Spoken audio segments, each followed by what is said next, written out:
सुप्रभातम विद्यार्थियों। आज हम संस्कृत व्याकरण के अंतर्गत पुरुष विचारः प्रकरण पढ़ने जा रहे हैं। पुरुष के बारे में आप पहले भी पढ़ चुके हैं अंग्रेजी में, जैसे first person, second person, third person. इसी प्रकार संस्कृत में भी पुरुष होते हैं। संस्कृत में कितने पुरुष होते हैं आइए देखते हैं। संस्कृत भाषायां त्रय पुरुषा भवन्ति। संस्कृत भाषा में 3 पुरुष होते हैं। प्रथम पुरुष, मध्यम पुरुष, उत्तम पुरुषश्च। प्रथम पुरुष, मध्यम पुरुष और उत्तम पुरुष। कौन? प्रथम पुरुष है, मध्यम पुरुष है, उत्तम पुरुष है। कितने पुरुष होते हैं? 3 पुरुष। प्रथम पुरुष है। प्रथम पुरुष किसे कहते हैं? प्रथम पुरुष के बारे में हम जानकारी करते हैं कि यस्य विषये वार्तालापम कुरुते स अन्य पुरुष है प्रथम पुरुष भवति। अब जैसे पहले मैं आपसे बात कर रहा हूँ और आप मेरी बात को सुन रहे हैं। मैं हूँ और आप हैं। लेकिन मान लीजिए मैं किसी ऐसे व्यक्ति की बात करता हूँ, किसी ऐसे व्यक्ति के बारे में बात करता हूँ जो आपके और हमारे बीच में उपस्थित नहीं है।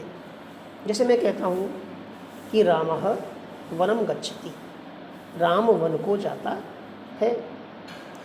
अब हमारे बीच में राम उपस्थित नहीं है, लेकिन मैंने राम के बारे में बात की।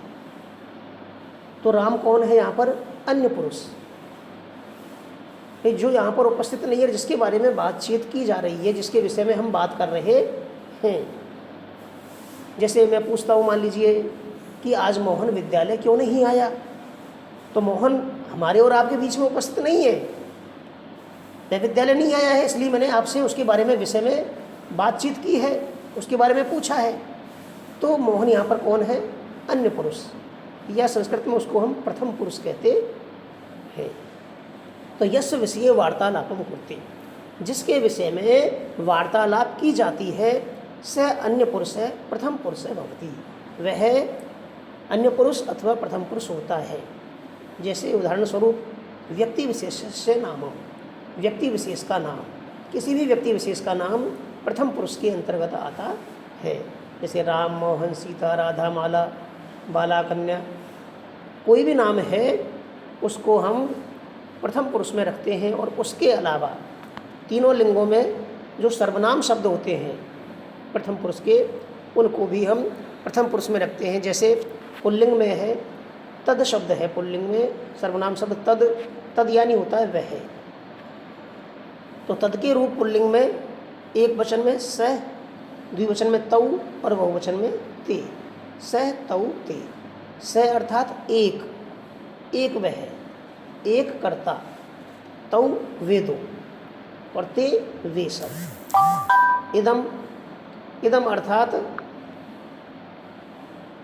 यह। इसका एक वचन अयम, इमौ, इमे। एक वचन, द्विवचन और बहुवचन क्या हुआ? अयम, इमौ, इमे। अयम यानी एक यह है, इमौ 2 यह है और इमे ये सब। इसी प्रकार एतत्, एतत् यानी भी यह होता है। पुल्लिंग में एतत् के रूप किस तरह चलते हैं? एसह, एसह यानी एक यह, एतौ ये 2 और एते ये सब। इसी प्रकार स्त्रीलिंग में तद के रूप चलेंगे सा, ते, ता। सा अर्थात एक वह स्त्री। सा किसके लिए आएगा? स्त्रीलिंग के लिए। जैसे राधा के लिए यदि हम सर्वनाम शब्द प्रयोग करेंगे तो सा आएगा, स नहीं आएगा। ते वे 2 स्त्री और ता वे सब स्त्रियां। इसी प्रकार इदम के रूप इयम, इमे, इमा। और एतत् के रूप ऐसा, एते, एता। ऐसा यह एक, जैसे ऐसा राधा, यह राधा है। एते ये 2, एता ये सब। अब आता है नपुंसकलिंग। नपुंसकलिंग तद, तद का अर्थ वही वह, तत्, ते, तानि। तत् अर्थात एक, एक वह, जैसे तत्फलम, वह फल है, तत् फलम। ते, ते अर्थात 2, ते फले, वे 2 फल हैं। और तानि वे सब, तानि फलानि। इसी प्रकार इदम, इदम में इदम इमे इमानी, इदम का अर्थ वही यह है और एतत् का अर्थ भी यह है। एतत् एते एतानी, तो एतत् यह एक, एतत् फलम, एते ये दो और एतानी ये सब। तो इस प्रकार ये आपका प्रथम पुरुष। अब आता है मध्यम पुरुष। मध्यम पुरुष किसे कहते हैं कि वक्ता येन सह वार्तालापम करोति स मध्यम पुरुषे अस्ति।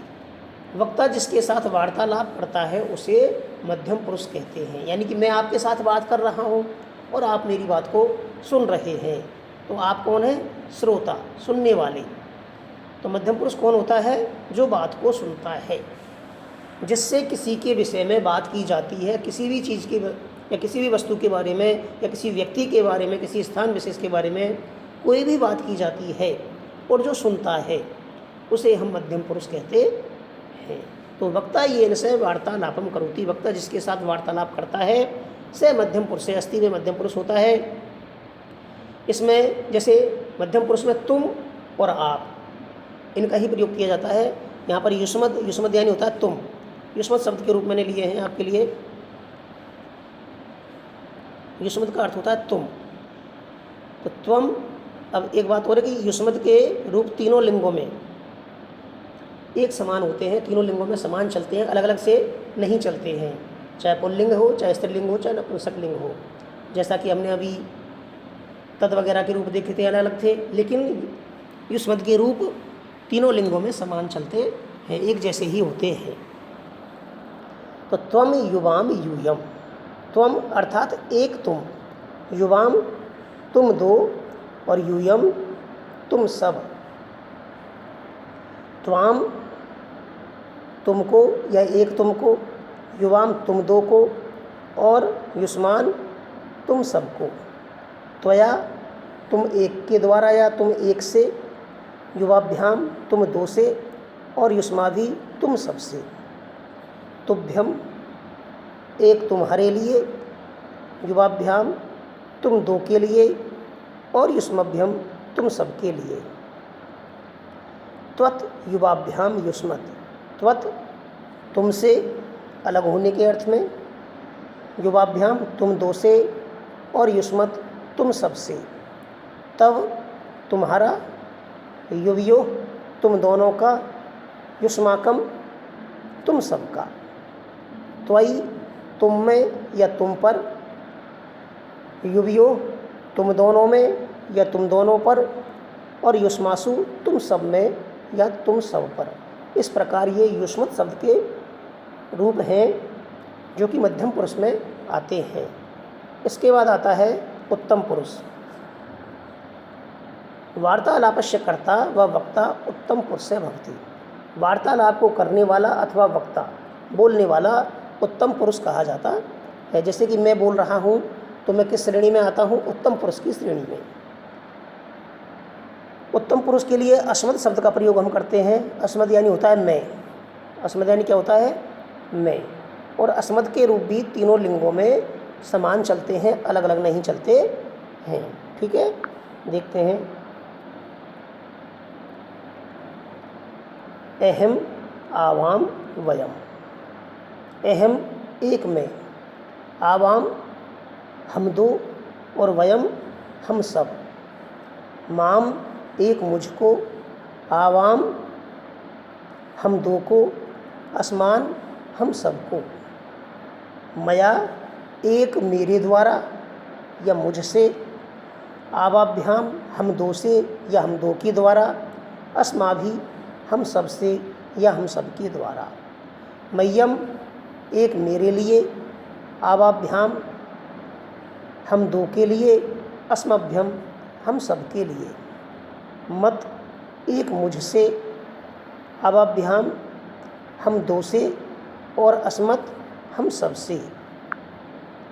मम मेरा, आवयो हम दो का, अस्माकम हम सब का, हमारा। मई मुझ में, आवयो हम दो में या हम दो पर और अस्मासु हम सब में या हम सब पर। इस प्रकार यह आपका पुरुष प्रकरण संपूर्ण होता है। इन सारणियों को आप ध्यान से लिख लेना और लर्न भी कर लेना। अब हम आपकी पाठ्यपुस्तक शुरू करने जा रहे हैं। पाठ्यपुस्तक शुरू करेंगे अब आपकी, इतना ही आपको ज्ञान देना था पहले। अब कल से आपकी पाठ्यपुस्तक हम शुरू कर देंगे। धन्यवाद। आप स्वस्थ रहें और सुखी रहें।